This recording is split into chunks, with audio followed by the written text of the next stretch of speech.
E whaamonia na sa sau le awhi le pō le asolulu i le no whanga o lo iei le isi whale te uloa a le kamupania le motonga i funga lei. Ai e wi i leo o whaamanino e le awhionga le li pule o le kamupani. I le whilo inga matala whau mai mai whanua, e le o iei se awhianga i uloa a wā lo o malu, a toa ai malenga solonga o whainga whaataunga le atunuu i lea fo i bisinisi, a toa ai malona whale tali malo, o lo o solo le lava. Nata ue lupe matasila wa asione, o le vaenga wa afia, wa na o se fale e tua iei le au whainga ruenga mo le whaatunui no ngā ruenga, i le fale tele o lo iei o loa. Ia wala pe vole foi ngalo. Ia o le lipoti me ni le tae i le afui mo ma le fesa. E masalo mia se skaleki. Ia ai sa wai lai kua marisi va makalanga nga va mai pe kongi mai fa for pa pe.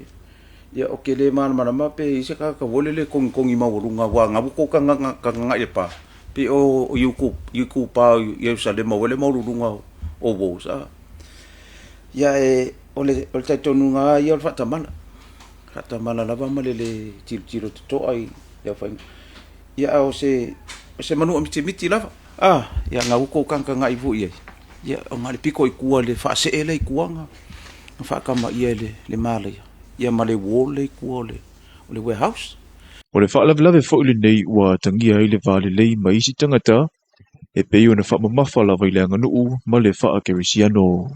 O le tar se furonga po ai wala au mai se tasi o ainga next door inga kai ai wo ngofola ko ma vili fu mu ia o ngai kanga ka ia inga kai o le me fu ile manga ia le me le faile le tua oi bai ka ke ala kuai ngai ka mai ia au ifo mako asu ifo mako vai la lo menga i pa avule mako ingui mako ka fa wai ia ka ke ala kwa fai me alo fo e mo ngai ainga ia le ka ke lo wa ngai i le me le nga vidi ala ko fui mo ke le vidi ya o wala ku loa ia nga po ya ke ala ku o le e mumu mai ku ya o la ku loka ka wo fia o la ko ngai ka la ngole lo ka kate o la ku loka ka la kate mo ko ya fai lo nga lu nga mo le ka mo fai fa sa nga ko ngole o le warehouse Ina ua fisilingia le afionga i le komisina o le pulenga o tine mu ma whaalawelawe e tutupu whaafua sei.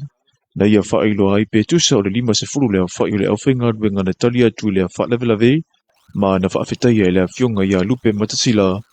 Ona na wawe o na whaasawina i le whale atoa o lo iei ni isi o mea totino a le bisinisi. Ua wala ulo fuile ma le backup pe pia na masani aiki. Au whainga ruenga malolo, o le awhainga ruenga o ngā lue i isi stations. Na tau mai wala au ia pia, tani leo ia o le office ia pia, ia mai ele wala au na miso swani fa pe foi lan tani mai ia faleata. Ia no mai foi ma ana i le tau whaiale ia wawe ona, ma ia malosi se.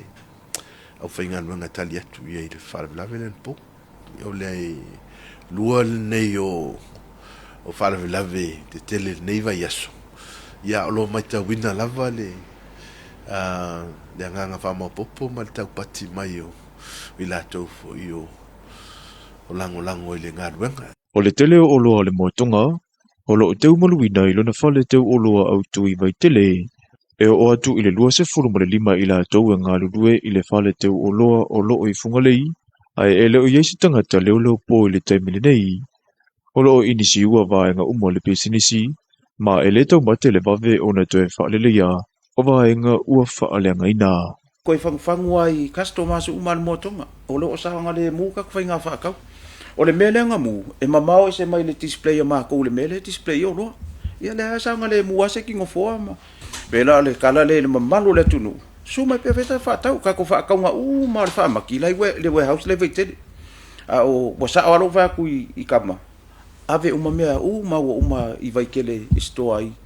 Ia le wasa o ai kupulo le vevesila nga po i kua. Ia whafkaya le li inga kua le nga kele le mea fia nga po le whaatamala o tama. O le tasi fole nei o kamupani ua loa lana tautua i lo tātou atunuu. Matawa ina isa a ko tala fau mai vai whanua.